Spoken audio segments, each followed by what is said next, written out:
అందరికీ నమస్తే అండి. రాత్రి సాక్షిలో ఒక డిబేట్ అండి. సాక్షిలో ఈశ్వర్ గారు ఈ డిబేట్ పెట్టడానికి 2 రోజులు టైం తీసుకున్నాడు. శనివారం రాత్రి వీడియో రిలీజ్ అయితే నిన్న రాత్రి పెట్టే డిబేట్ అనమాట. ఆ డిబేట్లో కూడా ఆ లిక్కర్ స్కామ్కి సంబంధించి ఆ వెంకటేష్ నాయుడు వీడియోకి సంబంధించిన డిబేట్ కాదు. రాధాకృష్ణ గారు ఈ సాక్షి పత్రికని రోత పత్రిక అన్నాడంట. అది నిప్పు తగిలింది. అసలు సబ్జెక్ట్ వదిలేశారు. వెంకటేష్ నాయుడు ఆ డబ్బులు దొరకడం, ఆ డబ్బులు లెక్కట్టడం, ఆ వీడియోకి సంబంధించి, ఆ 11 కోట్లకు సంబంధించి, ఈ లిక్కర్ కేసులు ఇప్పటివరకు అరెస్ట్ అయిన మిథున్ రెడ్డి, చెవిరెడ్డి, అలాగే రాజకేశ్ రెడ్డి, తర్వాత కృష్ణమోహన్ రెడ్డి, వీళ్ళ సంగతి పక్కన పెట్టేశాడు. సాక్షి పత్రికను రోత పత్రిక అని చెప్పేసి అన్నారంట. దానికి నిప్పు వచ్చేసింది. వీళ్ళు రకరకాల విశ్లేషకులు సాక్షిలోని వెంకటేష్ నాయుడుతో పాటు తమన్నా ఫోటో వేసారంట. మహిళలు మీరు కించపరుస్తారా? మహిళలు అంటే మీకు అంత చులకనా? అక్కడేం తప్పగా ఏం రాయలేదే. తమన్నాతో పాటు ప్రత్యేక విమానాల్లో తిరిగాడు. అంత డబ్బు ఎక్కడిదే? ఆ బొగ్గగారు ఎక్కడి నుంచి వచ్చింది? ముఖ్యమంత్రి స్థాయి వ్యక్తులకి తప్పితే మిగిలిన వ్యక్తులు ఎవరికి కూడా అలాంటి వాహనాలు అలౌ చేయరు కదా, పర్మిషన్ ఇవ్వరు కదా. అలాంటిది డైరెక్ట్గా ప్రత్యేక విమానం దగ్గరికి ప్రత్యేక కారులో ఎలా పంపించగలిగారు? ఇదంతా ఏంటి? ఎవడి సొమ్ము ఇదంతా కూడా? ప్రజల సొమ్ముని అడ్డంగా దోచేశారు. ఇలాంటి కథనాలు రాసుకొచ్చారు. కానీ అక్కడ తమన్నాతో సంబంధాలు ఉన్నాయనో ఇంకోటనో రాయలా. అరే సంవత్సరానికి 5 లక్షల రూపాయల ఆదాయం లేని వ్యక్తి ప్రత్యేక విమానాల్లో ఎలా తిరగగలిగాడు అనేది కదా అక్కడ కాన్సెప్ట్ వాళ్ళు రాసుకొచ్చింది.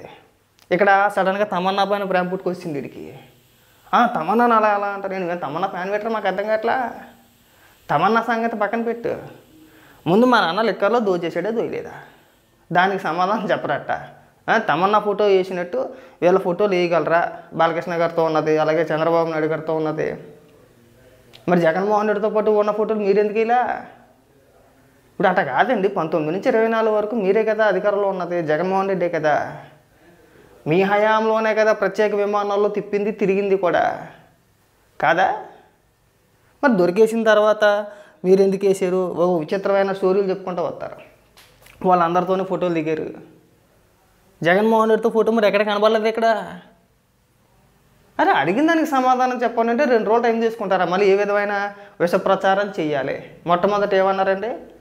ఆ వీడియో ఒరిజినల్ కాదు, ఫేక్ అన్నారు. అందులో 2000 రూపాయల నోటు ఉంది. ఆ నోట్లు ఎప్పుడో రద్దు అయిపోయినాయి. 2023లోనే రద్దు చేసేసారు. అది ఫేక్ అన్నారు. అది కాదురా, మీకు తెలియకపోతే తెలియదు అనుకోండి.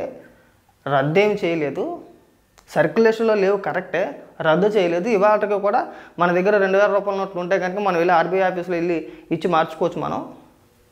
మనకు ఆ వెసులుబాటు ప్రభుత్వం కల్పించింది అంటే దాన్ని వదిలేసేది, దాన్ని పక్కన పెట్టేశారు. ఇంకా అది పక్క వెళ్ళిపోయింది. ఇప్పుడు తమన్నా పైన ప్రేమ పుట్టుకొచ్చింది. ఇగో టైటిల్ అదే పెట్టుకుంటే ఇక్కడ తమన్నా ఫోటో కాదు, వీళ్ళ ఫోటోలు కూడా వేసే దమ్ముందా? తర్వాత ఇంకో మా పాష సొంత డబ్బు ఎవరైనా రికార్డ్ చేస్తారా? వెంకటేష్ నాయుడు వీడియో రికార్డు వెనక మతలబు ఏంటి? ఇప్పుడు మతలబు మాట ఆ వీడియోలో డబ్బుల గురించి మాట్లాడట్లా, ఆ దొరికేసిన డబ్బుల గురించి మాట్లాడట. ఎవడు వీడియో రికార్డ్ చేశాడు? బాగా చేశారు. ఎందుకు చేశారు? మతలబు ఏంటి? ఇదొక రకమైన పిచ్చి విశ్లేషణ. తర్వాత ఆ 11 కోట్ల కథ కంచికి బాబును నమ్మి ఇరుక్కున్న సిట్టు. చూసుకోవాలి కదమ్మా, మీరు చూసుకోవాలి కదమ్మా.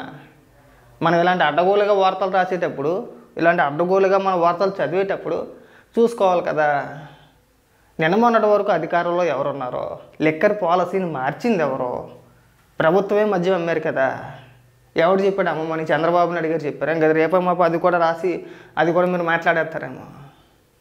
కాదు ఈశ్వర్ గారు, నువ్వు జర్నలిస్ట్ అట్టాయో నాకు అర్థం కావట్లేదు. వాళ్ళకి కూడా ఆ బుర్రతో నువ్వు జర్నలిస్ట్ ఎలాగయ్యావని చెప్పేసి వాడు విశ్లేషణ చేసింది ఎంటైర్ మొత్తం 1-2 గంటలు గంటన్నర చేసాడు. రాధాకృష్ణ గారు మొన్న రాస్తూ రోత పత్రిక అని సాక్షిని ఉద్దేశించి అన్నాడట. అది నొప్పి వచ్చేసింది వీళ్ళకి. మమ్మల్ని రోత పత్రిక అంటారా? అనకపోతే ఏమంటారో? ఎందులో వాస్తవాలు రాశారు మీరు? ఏ విషయంలో మీ పత్రిక నిజం రాసిందని? కావాలంటే గత హిస్టరీ చెప్పమంటారా నన్ను? బాబాయ్ గొడవలపోటు మీరే వేసేసి సాక్షిలో చంద్రబాబు నాయుడు గారి చేతిలో పెద్ద కత్తెట్టి నారాసుర రక్త చరిత్ర అని వేసేసారు. రోతపత్రిక కాదా? లేని పింక్ డైమండ్ ఉంది అని చెప్పేసి అని ప్రచారం చేశారు ఇదే సాక్షిలో. ఏమి నిరూపించారో? ఇదే అధికారంలో ఉండి రోతపత్రిక కాదా? ఇంకా చాలా ఉన్నాయి, చెప్పుకుంటా పోతే ఒకటి కాదు. చంద్రబాబు నాయుడు గారు 6,17,000 కోట్ల రూపాయలు అవినీతి చేశారని జగన్మోహన్ రెడ్డి ప్రెస్ మీట్ పెట్టి మాట్లాడితే ఇదే సాక్షిలో పెద్ద పెద్ద హెడ్డింగులతో ఒక వారం రోజులు వడ్డించేశారు. రోతపత్రిక కాదా, కోడికత్తి, ఇంకేమీ లేదు. జగన్మోహన్ రెడ్డి పీకేసేద్దాం అనుకున్నారు, తలకాయ తీసేద్దాం అనుకున్నారు. అదృష్టం బాగుండి ఇక్కడ గుచ్చుకుందని చెప్పేసి అదొక పెద్ద డ్రామా. ఇదే సాక్షిలో నెలల తరబడి కథనాలు రాసుకొచ్చారు. అలా జరిగి ఉండొచ్చేమో, వాళ్ళు ఉండొచ్చేమో, వీళ్ళు ఉండొచ్చేమో అని చెప్పేసి రోతపత్రిక కాదా. అసలు మీరు ఏ రోజు నిజం రాస్తారని చెప్పేసి మిమ్మల్ని పత్రిక అని పిలవడానికి అందులో ఉండే ఒక్క డేట్ మినహాయించి, డేటు వారం అంతే, ఆ రెండు మినహాయించి మీరు ఎందులో నిజం రాసుకొచ్చారు ఏ విషయంలో అయినా సరే. మొట్టమొదటి నుంచి నోరు తెరిస్తే ఉదయం లేస్తే మళ్ళీ సాయంత్రం పడుకునేంతవరకు పచ్చి అబద్ధాలు మాట్లాడతామా? నిజం అనేది మనకు తెలియదా? పైగా ఇక్కడికి వచ్చి మీరు నీతులు చెప్పడమా? అది మేము ఉండము, మా దరిద్రం అంతే. ఎప్పుడు కూడా ఇలాంటి లోపల విశ్లేషణ చేయమాకండి. ఉన్నదానికి అడిగిన దానికి సమాధానం చెప్తే బాగానే ఉంటుంది. చాలా చాలా చెప్పుకొచ్చాడండి. వీడియోగ్రఫీ ఎందుకు తీయలేదు, 11 కోట్ల రూపాయలు దొరికినప్పుడని. తర్వాత వెంకటేశ్వర నాయుడు వీడియోలో 2,000 రూపాయలు ఎందుకు ఉన్నాయని చెప్పేసి అని అప్పుడే అర్థమైపోయింది. వీళ్ళు ఏదో కవర్ చేసే ప్రయత్నంలో భాగంగా ఒక డిబేట్ పెట్టారు. ఆ డిబేట్లో తీసుకొచ్చారు. ఎక్కడా కూడా ఆ వెంకటేశ్వర నాయుడు ఆ వీడియో గురించి కానీ, జగన్మోహన్ రెడ్డికి ఉన్న సంబంధాల గురించి కానీ, చెవిరెడ్డికి అతనికి ఉన్న సంబంధాల గురించి కానీ ఎక్కడా మాట్లాడాల. అదొక రకమైన పిచ్చి విశ్లేషణ. ఒకవేళ మీరు చెప్పింది నిజమే అనుకోండి, ఉదాహరణకి చంద్రబాబు నాయుడు గారితోనో లోకేష్ గారితోనో సంబంధాలు ఉన్నాయి అనుకోండి, పోనీ మీరు వాదిస్తున్నట్టుగా తెలుగుదేశం వ్యక్తి అంటే ఎందుకు అరెస్ట్ చేస్తారండి, ఎందుకు కేసులు పెడతారండి? A34గా ఉన్నాడు కదా ఆయన కదా. కనీసం నేను అంటే ఆ మాత్రం ఇంగిత జ్ఞానం కూడా మీకు లేదా? ఆలోచించే విధానం అది కూడా తెలియట్లేదా? ఈరోజు మీరు డిబేట్లలో చంద్రబాబు నాయుడు గారితో సన్నిహిత సంబంధాలు ఉన్నాయి, లేదంటే ఇంకొకరితో సన్నిహిత సంబంధాలు ఉన్నాయి అని మాట్లాడి మీరు ఒకవేళ నిజంగా ఆ మాట వాస్తవం అయితే కనుక చంద్రబాబు నాయుడు గారే కదా ఇప్పుడు ముఖ్యమంత్రి, మరి ఎందుకు అరెస్ట్ చేస్తారండి, ఎందుకు కేసులు పెడతారండి? మీకు ఆ మాత్రం తెలియదా అండి? ఊరికే మనం ఏదో వాగాలంతే. మనం ఏదో తిమ్మిని బొమ్మని చేసి ఏదో రకంగా మనకి నమ్మే గొర్రెలు ఉన్నాయి కాబట్టి మనం ఉంటాయి కదా మన కార్యకర్తలు గొర్రెలు బ్యాచ్, మనం ఏది చెప్పినా సరే ఆ గొర్రెలు బ్యాచ్ నమ్మొద్దులేని ఉద్దేశం కాకపోతే మీరు చేసే విశ్లేషణలో ఏదైనా ఒక్క మాట అయినా నిజం ఉందా? ఉందా అండి? నిజం ఉండదు. ఆ రాజకేశ్ రెడ్డిని తీసుకొచ్చి కేసీనేని చిన్నికి చుట్టం అంటారు. ఇంకా మళ్ళీ రాజకేశ్ రెడ్డి కూడా ఇంకా తెలుగుదేశం పార్టీకి సంబంధించిన వాడే. ఇంకా రేపో మాపో జగన్మోహన్ రెడ్డి కూడా తెలుగుదేశానికి సంబంధించిన వ్యక్తే. చంద్రబాబు నాయుడు గారికి చూడటమే. ఇంట్లో చెల్లి చంద్రబాబు నాయుడు గారి మనిషే, తల్లి చంద్రబాబు నాయుడు గారి మనిషే, ఇంకా అందరూ చంద్రబాబు నాయుడు గారికి సంబంధించిన మనుషులే. చూడండి కావాలంటే సాక్షాత్ నేను చెప్పేదే, ఇది నేను చెప్పేది కాదు, ఇది జగన్మోహన్ రెడ్డి చెప్పిందే. తన షర్మిలాను ఉద్దేశించి, చెల్లి షర్మిలాను ఉద్దేశించి తన కొడుకు పెళ్ళికి ఇంటికి వెళ్ళి శుభలాకి ఇచ్చింది. ఆ మాత్రం దానికి జగన్మోహన్ రెడ్డి బహిరంగ సభలో పసుపు చీర కట్టుకొని చంద్రబాబుని మెప్పించడానికని మాట్లాడేసాడు చెల్లిని ఉద్దేశించి.